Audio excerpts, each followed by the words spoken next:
قبلہ شاہ صاحب، یہ جو معتدل مزاج علماء کرام ہیں اکثر فکر رضا کی بات کرتے ہوئے نظر آتے ہیں، تو اس کی کیا وجہ ہے؟ خاص وجہ کیا ہے اس کی؟ اصلاً اعلیٰ حضرت رحمۃ اللہ تعالیٰ علیہ کی فکر میں یہ برکت ہے کہ اس میں اسلاف کی فکر سے انحراف نہیں ہے۔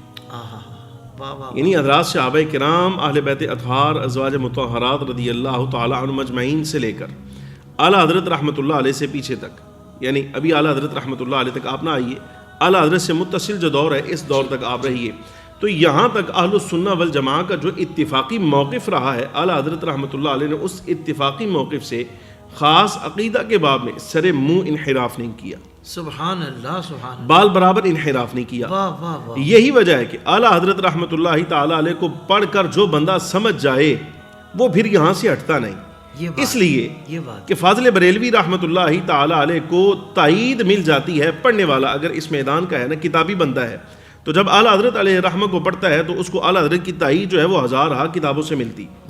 کہ جو بات اعلیٰ حضرت رحمۃ اللہ علیہ آج لکھ رہے ہیں، پیچھے 1000 سالہ کتابی مواد جو ہے وہ سارا کا سارا اس کی تائید میں کھڑا ہے۔ آپ اعلیٰ حضرت رحمۃ اللہ علیہ کا عقیدے کے باب میں ایک جملہ لیجئے، وہ جو الجواب کے ساتھ انہوں نے آگے لکھنا ہے نا، خلاصہ کلام کے طور پر شروع میں اس جملے کو لیجئے، اور آگے جتنے حوالہ جات تفسیری ہیں، حدیث کے ہیں، آپ کچھ دیر کے لیے ان کو نظر انداز کر دیں، بالفرض ایک جملہ لے لیں اور اس جملے کی تائید پھر آپ کتابوں سے لانا شروع کریں، آپ کو خود پتہ چل جائے گا کہ اعلیٰ حضرت رحمۃ اللہ علیہ کوئی نئی فکر پیش کرنے والا آدمی ہے یا اسی فکر کا داعی ہے جو حضرات صحابہ کرام علیہم رضوان سے چلی ہے۔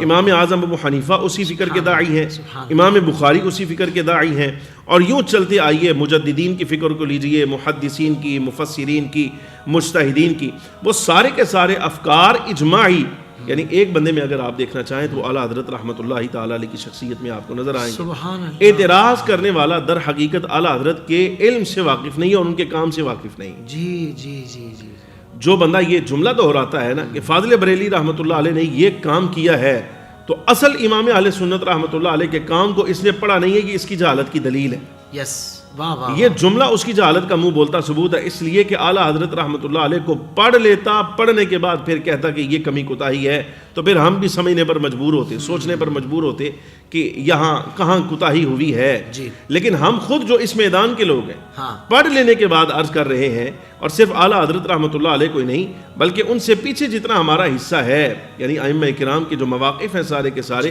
عقیدے کے باب میں، عام ازیں توحید کے باب میں ہیں،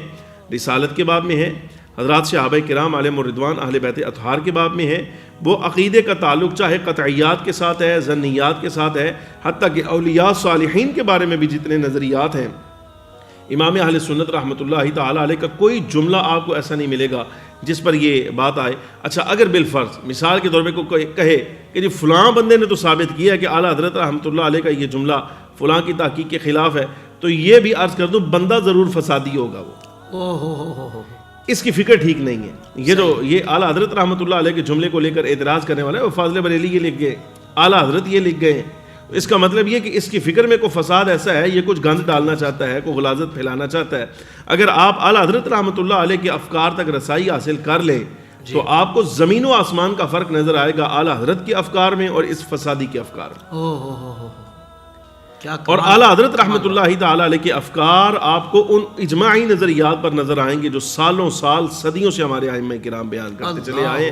یہی وجہ ہے کہ جتنے ہمارے معتدل مزاج علماء کرام ہیں وہ سارے کے سارے اعلیٰ حضرت رحمۃ اللہ علیہ کی بات کو ترجیح دیتے ہیں۔ واہ واہ واہ واہ، سبحان اللہ، سبحان اللہ۔ زندگی کے تمام شعبوں میں دینی رہنمائی حاصل کرنے اور آخرت کو بہتر کرنے کے لیے ہمارے YouTube channel Islamic digital studio کو سبسکرائب کر لیں اور بیل آئیکن بھی پریس کر لیں۔ ہمارا IDS قرآن سے بھی ملاتا ہے، ہمارا